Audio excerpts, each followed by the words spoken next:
పశ్చిమాసియా యుద్ధ పరిణామాలపై సాక్షి TV managing editor Kancharla Yadagiri Reddy విశ్లేషణ చూద్దాం. ఈ ప్రపంచంలో ఏ దేశమైనా ఏ నాయకుడైనా యుద్ధాన్ని ఎప్పటికీ సాగాలని కోరుకోరు.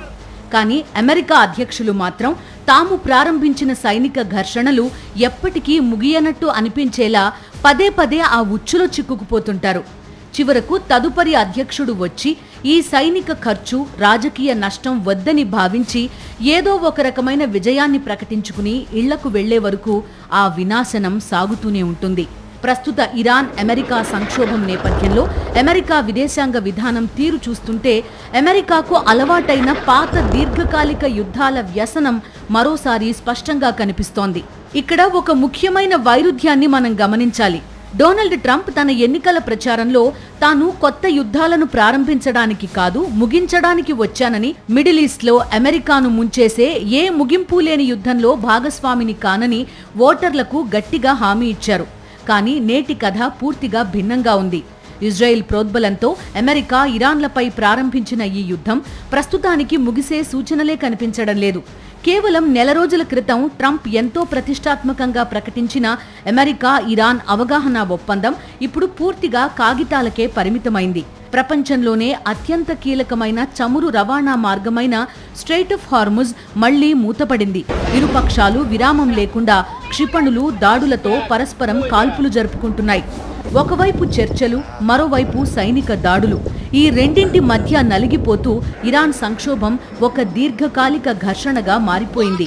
ఇది అమెరికాకు తదుపరి ముగింపు లేని సుదీర్ఘ యుద్ధం కాబోతోందా అనే అనుమానం బలపడుతోంది. ఈ సంక్షోభానికి గల కారణాలను విశ్లేషిస్తే రాజకీయ వ్యూహకర్తలు చెప్పే షార్ట్ వార్ పాలసీ లేదా తక్కువ సమయంలో యుద్ధాన్ని ముగించగలమనే భ్రమ ఇక్కడ స్పష్టంగా కనిపిస్తుంది.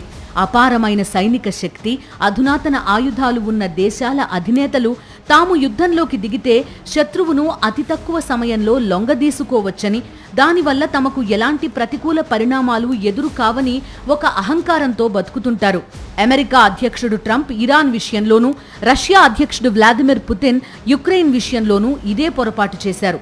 సైనిక పరంగా తాత్కాలికంగా పైచేయి సాధించినప్పటికీ ఆ విజయాలను శాశ్వత రాజకీయ దౌత్య విజయాలుగా మార్చే స్పష్టమైన వ్యూహం లేనప్పుడు సైనిక శక్తి పరిమితులు ఏంటో వీరు గ్రహించలేదు. ఫలితంగా అది సుదీర్ఘమైన, రక్తసిక్తమైన పోరాటంగా మారుతుంది.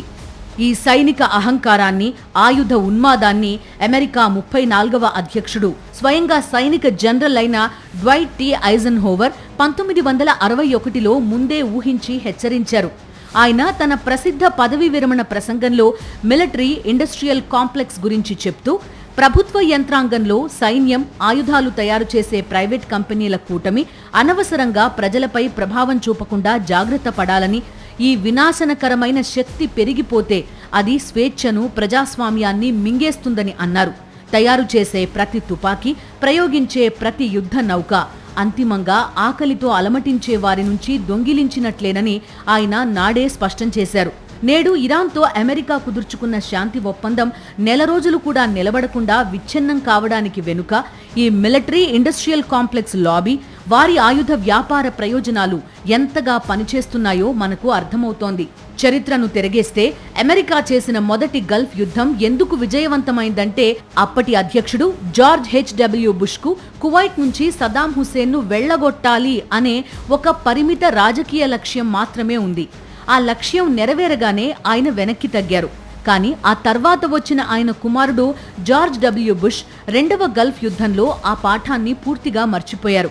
9/11 దాడుల తర్వాత ప్రారంభమైన గ్లోబల్ వార్ ఆన్ టెర్రర్ అమెరికాను, ఆఫ్ఘనిస్తాన్, ఇరాన్ దేశాల్లో దశాబ్దాల పాటు ముంచేసింది. అక్కడ ఉన్న పాలకులను పడగొట్టడం వరకు సైన్యం సఫలమైనప్పటికీ ఆయా సమాజాలను తమకు నచ్చినట్టు మార్చాలని చూసి అమెరికా ఘోరంగా విఫలమైంది. చివరకు వేలాది మంది సైనికులను కోల్పోయి, అలసిపోయి అమెరికా వెనక్కి రాగానే ఆఫ్ఘనిస్తాన్లో మళ్లీ తాలిబన్లే అధికారంలోకి వచ్చారు. ఇరాక్ యుద్ధం వల్ల ఆ ప్రాంతంలో అమెరికా పట్టు కోల్పోవడమే కాకుండా ఇరాన్ శక్తి మరింత పెరిగింది. ఈ విచ్ఛిన్నకర పోకడలను ఆ కాలంలోనే నల్ల జాతీయుల హక్కుల నాయకుడు మార్టిన్ లూథర్ కింగ్ జూనియర్ తీవ్రంగా నిరసించారు. వియత్నాం యుద్ధం జరుగుతున్న సమయంలో ఆయన అన్న మాటలు నేటి ఇరాన్ సంక్షోభానికి కూడా అద్దం పడతాయి.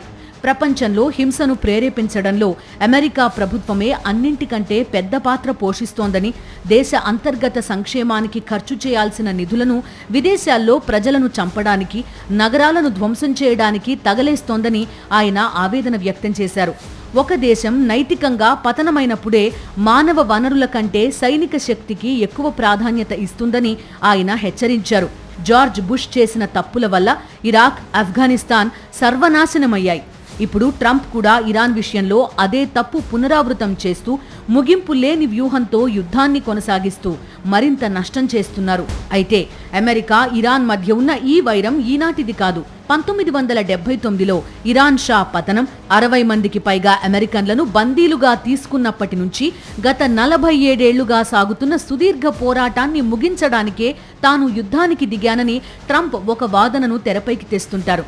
కానీ క్షేత్రస్థాయి పరిస్థితులు చూస్తుంటే ట్రంప్ ఇజ్రాయిల్ ఒత్తిడికి తలొగ్గి ఇరాన్, ఇజ్రాయిల్ మధ్య ఉన్న అంతర్గత ముగింపు లేని యుద్ధంలోకి అమెరికాను లాగినట్టు స్పష్టమవుతోంది. ఈ యుద్ధం కేవలం ఇరాన్తోనే కాదు, లెబనాన్, పాలస్తీన్, యెమెన్ వంటి దేశాల్లో ఉన్న ఇరాన్ ప్రాక్సీ గ్రూపులతో కూడా ముడిపడి ఉంది. ఈ విదేశీ బంధనాల గురించి అమెరికా మొదటి అధ్యక్షుడు జార్జ్ వాషింగ్టన్ 1796లోనే తన ముగింపు ఉపన్యాసంలో ఒక అద్భుతమైన హెచ్చరిక చేశారు. ఒక దేశం పట్ల శాశ్వత ద్వేషాన్ని పెంచుకోవడం లేదా మరొక దేశం పట్ల తీవ్రమైన అనుబంధాన్ని ప్రదర్శించడం అనేది మనల్ని మనం బానిసలుగా మార్చుకోవడమేనని, అది మన సొంత విదేశాంగ విధానాన్ని పక్కదారి పట్టిస్తుందని, అనవసరమైన యుద్ధాల్లోకి నెడుతుందని ఆయన చెప్పారు.